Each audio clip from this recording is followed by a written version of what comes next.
My husband's in Vancouver. I'm phone and know that he thought you just always. So Dr. Singbo is going to get chemotherapy in Clarenville. So we had different clinics across the province that were so fortunate. So he's sort of learning how to do it all. Yeah. Yeah. Nice. And this shows his couple learner. Yeah. I heard this last chemo, knock on wood, went okay. Yes. Okay. Yes. Yeah. So way better. Well, number one, I had a bed, so that was good. Yep. Always election. Right. It's a long day. 9 o'clock, and it was 5 o'clock. And I was about sure, and I went. Well, she's at full of Irinox, so 3 big emos. Yeah. So, and the timing, I guess, this time was better with regards to the Benadryl stuff. I got that just before the Iran Doriakikin. Yeah. So that seemed to work better. Yeah. I still got a bit nauseated, but I'm assuming that's a side effect as opposed to a real symptom. You got it. So yeah. So the Ridahigan is the one that can also give you not only an allergic reaction, but a cholinergic reaction. Yeah. So that's where you feel like your bowels are really sort of cramping. That's the fight or flight response where people feel anxious. Yeah. Even your pupils can get. Did they have to give you atropine? Do you remember? Okay, give me atropine. Okay. Yeah. But they did last time. Yeah. Because they had called me that day and we talked about the timing of the pre-medications. And I thought that was a good idea to try to do it this year. Yeah. So it seemed to work better. So they slowed it down a bit too? Yes. Yeah. So generally I've been feeling, well, still tired. Yeah. But other than that, like I haven't had any diarrhea this time, which is yay. So good. Yeah. And my appetite has been generally better. So yeah, it's much better, I think, this time than last time. Last time it really threw me for a loop. Yeah. And it's still, like I feel like I don't really have any initiative to do anything. But we went out for a couple of walks this time, right? Yeah. This time of year is really hard. I think too. You're a normal person. Like I finished work, but not on chemo. Are you having any of the cold issue, the sensitivity to the cold? A little bit, yes. Yeah. Like my mouth, which I didn't have before, but like it's almost like your mouth goes in spasm. Yes. So you can imagine if you took a breath of cold air, people are choking because it actually spasms. Yeah. And so now I just found like my nose a little bit, but I just kind of put my scarf up over my nose and that was enough. And my fingers, yes, I find if I go to the deep freeze, and so I wear my mitts now when I. So remember that does it worse with each cycle. Yeah. And lasts a little bit longer. Okay. Yeah. And I haven't had anything with my feet. Good. I've been listening to it or joining a peer support. Good, yeah. Craig's. I'm great. I'm glad you looked that up after I chatted. Very cool. Yeah. So this is the third one now I've listened to. So yeah, it's good in ways. It's not good in other ways. You know what I mean? Like sometimes, everybody's story is different. And like the first week were 3 people. One man who, he was stage 4 and he had 30 somehow chemo treatments, and he then had ripples after 30 treatments. And I thought, wow, but. So that was the thing. I said to Vesni, like, I was just kind of wondering, from here now, like, so we do 6 cycles? Yes. When is your next one? My next one is next Wednesday. And that is number 4. Yeah. So that's the 40 in your belly? Listen, don't hang up. No. Anna's gonna hang up. No, that's the 14th, December 14th. So if we are 5, we'll take her to the 28th. So unfortunately, that week you will be delayed as well. The 28th? Okay. Yeah. Because they gave me a date for the... Did they? Yes. Yeah. They gave me a date on the 28th, or a time, and okay. I'm going to try to push it through then. Yeah. And the issue is, and it's a very hard issue because I actually think we shouldn't be closed on holidays anymore, because when we have only a 3-day work week, we can't put everyone in. Yeah. And then you make those terrible decisions between quote unquote adjuvant treatment, curative treatment, you know what I mean? Trying to decide. Yeah. So I will order it for the 28th, and I'll put you on the list. There just might be a small chance that it would be bumped. Okay. Yeah. They did give me a Perfect. Gave me 3 dates. Yeah. And one was a 1:30, which came the next day. So the other two I had changed. I had gotten changed. But so maybe we'll see what happens. Yeah. So yes, so that would be number 5, and then number 6 would be sometime in January, and then we would have a scan the week after number 6. Okay. Yeah. Okay. And then whatever, if we get a really amazing miraculous response, I always review. What surgeon did you meet? Dr. Quigley. Right. Yeah. Yeah. So I always get Dr. Quigley's opinion. Oh yeah. Okay. Yeah. Oh, okay. You're not known being for my day. Yeah. So depending, I guess my question is, like, I know there's a point where you say if it's not doing anything, then you don't carry on with it. But, you hear some stories of people like this man who had 33 treatments before he had the Whipple. And so what do I expect her? What can I expect her to be? You know what I mean? No. Don't know. We really don't know. Everyone is so different. So the reasons we would stop this treatment would be if you weren't tolerating it or had a really significant something happen, or if you wanted to stop, of course. Yeah. The other reason we would stop this treatment is if we saw a significant growth of disease. So there's a criteria for that. It's called the RESIST criteria. And long story short, it's just how the radiologists measure what we can see. Okay. And the growth means there has to be more than 25% growth or many new lesions. Meaning even if it's not shrunk, we're still happy. Okay. Right? So we would keep going, just so you know to expect based on what we're talking about next. Yeah. Because I didn't really know, sometimes you hear, it's just different. Like say everybody has their different story, and I didn't really know what to expect. So Like someone on the support call, it was her father was being treated and they only gave him so many. And he said, like, now they'll go retreatment. Yeah. I don't know. So Maybe it's blood counts or something he didn't tolerate. Oh wait, that's not the case here. There's no defined limits. There is limits on numbers for blood work and things like that. but you say like she doesn't max out a number of treatments or anything. at this point, So there's no maximum amount, like funding or that kind of way. No, not at all. it depends on my reaction to it. What often is a dose limiting, which means what makes us stop, is either your blood counts or neuropathy. Yeah. So you probably read a lot about that, right? Yeah. Especially sometimes I find after a year of successive treatments, we run into issues like that. And sometimes people just take a little break and then get back on it. And we also have other chemo options. Yeah. They did talk about this one guy had the oxaliplatin pulled and then they can fire down with Horizon. Yeah. And then there's the whole different combination of gemcitabine and Abraxane, which is It's not like that's the one they did talking about from the state. Yeah. Yes, yeah. That is a state, but apparently she went into cardiac. Come have one. Just for failure. Yeah. So okay. What were we going to ask? It was a couple of things. Well, I was just going to ask. You didn't hear anything from Dr. Gallagher after, did you? No. No. Hey, I'm going to. Did you ever hear anything from your genetic testing else? Yes. Did you get a report Yesterday? No. Okay. She called me yesterday. Yeah. So she just told me she sent me a requisition and I can get it done, get the genetic testing here when I get my next blood work done. And she told me it'll take about 4 to 8 weeks to get that back. And I was speaking to the CLAs. Because there's 2 testing we're waiting for, of course. Yeah. And I was really surprised that they had the Said, yeah. And I thought, wow, like how would it that? It was so fast. but no, I sent it. Yeah. The lab sent it for here. Yeah. So she told me they had it, and if you didn't have a result by around the 8th or the 10th, she said that I could give them a call. Okay, so it's more. So yeah. So We'll wait till the end. it was the only case. It's about 10 days. Okay. Yeah. So that was good. I was surprised that it was that quick. And they have my email and things, so they'll email it to me privately. Yeah. And I opened up a whole debate in a good way. And in terms of testing here for things like BRCA mutations, they agreed that they needed to be doing it on pancreatic patients. So you made a difference that way. Yay. It's always good to hear that, right? No, not at all. I don't know if there's any of those terrible tissues here. No, you go. Yeah. So no, they said, you know, right? Yeah. Sorry.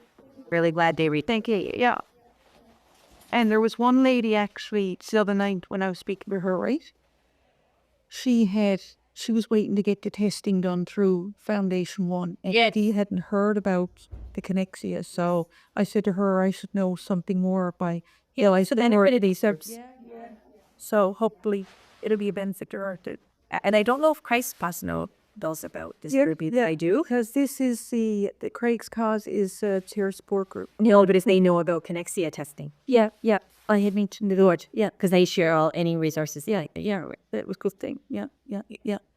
So I'll print off the blood work from the genetics lab, the requisition, and get that done the next time I come in. Yes, yeah. The other thing was I was wondering, I didn't know about my iron. My iron was down. I don't know how it is now. You don't know if it's... We don't normally test. So we test hemoglobin. So that's really our predictor. And my hemoglobin was okay. Yeah. So should I just take the Palifer anyway? I would. Unless they were bothering you. Yeah. Because as you know, it can give you sort of GI. Yeah, I wasn't taking it just because of the bowel issue, diarrhea, and then I was constipated. But the last 2 or 3 days now I started taking it again because I thought it can't hurt. So, and I'm going to start taking a multivitamin and vitamin D again. So we actually would want you to not take multivitamins. Oh, yeah. Okay. And vitamin D is good. You don't want to take more than, we don't know the evidence of more than 2,000 units. So most pills are 1,000 units. Yeah. And there's great studies done before COVID, so about 3 years ago now, looking at vitamin supplementation in cancer patients. People who take higher doses of vitamin B, E, I think C as well, of course, they did worse. Now, it wasn't causal, meaning it's just, but the theory is antioxidants are great because they help support our hair and skin are protected from damage, but we worry that it actually helps protect cancer cells from being damaged by chemo. Wow. Okay. And if anything, there's tons of evidence to say in general, multivitamins are a waste of our money because we pee out what? Yeah. Yeah. And I guess there's always the argument that no matter what, if you eat an adequate diet. Well, that's yes. So for most people, they're really just not even absorbing any multivitamin. Yeah. But vitamin D, there's lots of benefits for, especially this time of year. Yeah. You just want to avoid. So some people, as you know, spend a lot of money on getting IV intravenous vitamin C. And there was that study that actually said, Don't do it. Yeah. Yeah. Okay. Yeah. Good. Yeah. Right. Okay, so what was it, Christopher? Well, Christopher wanted me to ask about Keytruda, but a friend of mine is a pharmacy had mentioned that earlier on. But my understanding from that is that with pancreatic cancer, immunotherapy doesn't work well today. Yeah, because there are not very many leukocytes in the pancreas, is that right? Yeah. Okay, so we use immunotherapy, and that's pembrolizumab. Keytruda is one of the most common ones. And I've been using a melanoma for 15 years. But we did a trial a little while ago with a sister drug of that across the country, and it did not work. The theory is it's also a very, you need lots of antigens for the immunotherapy to say, hey, I need to work here. That's the way I like to think about flags.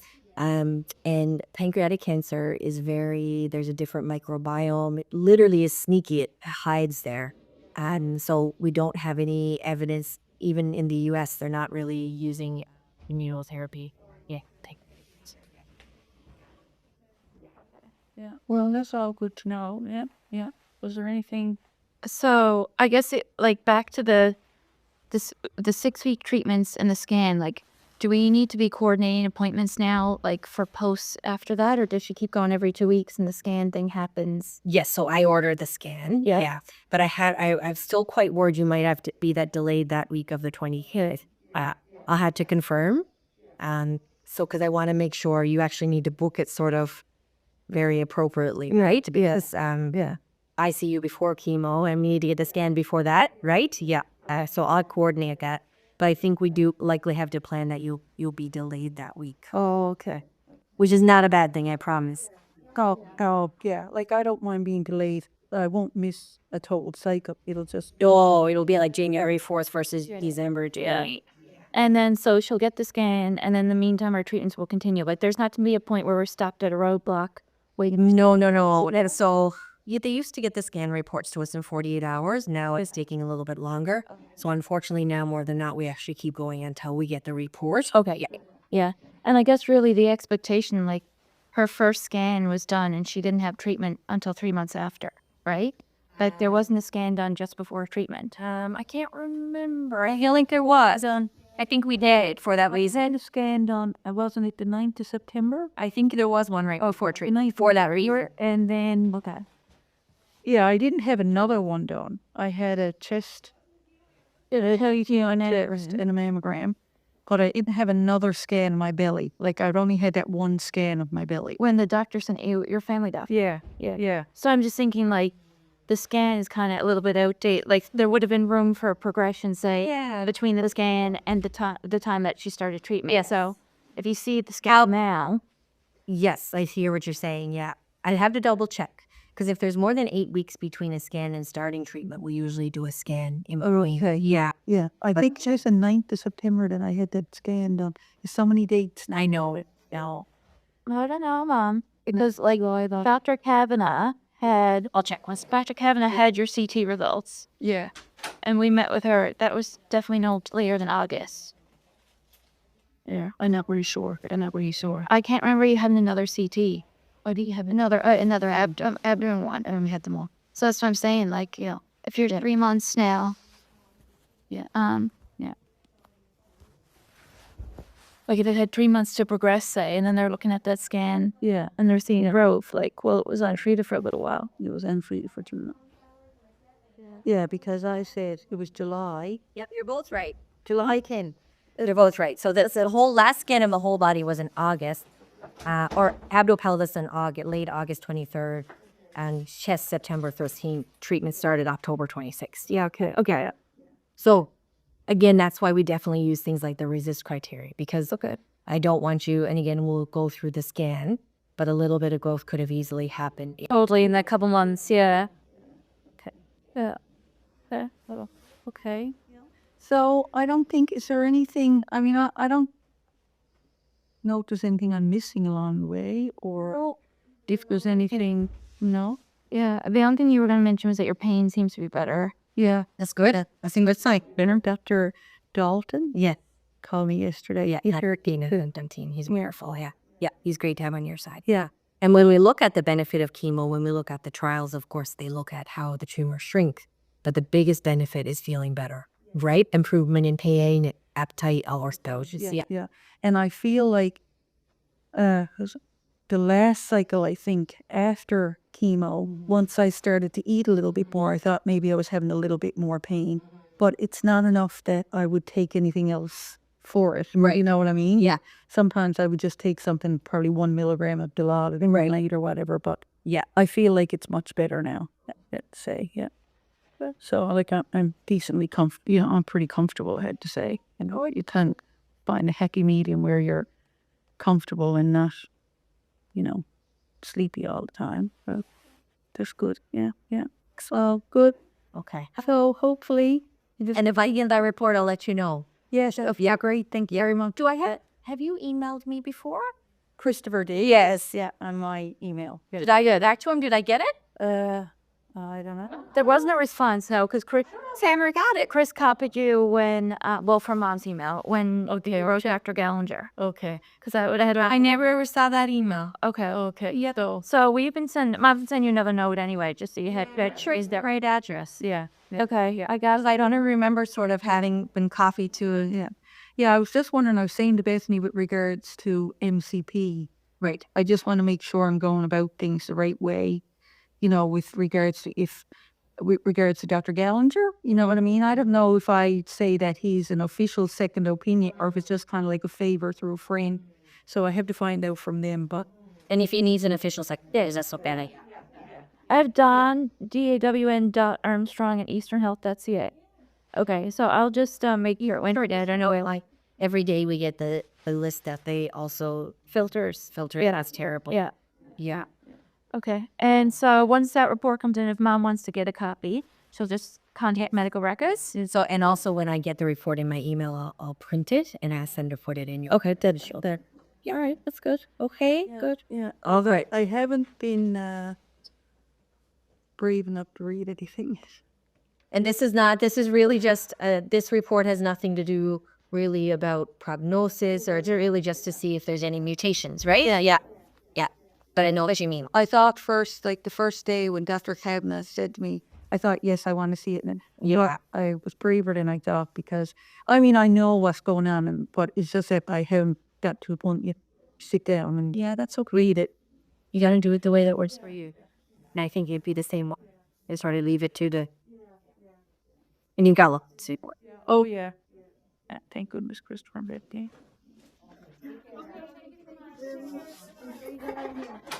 Thank you. Okay, you good, Deb? Yeah. We're going on now? I said we're on now? All right, then.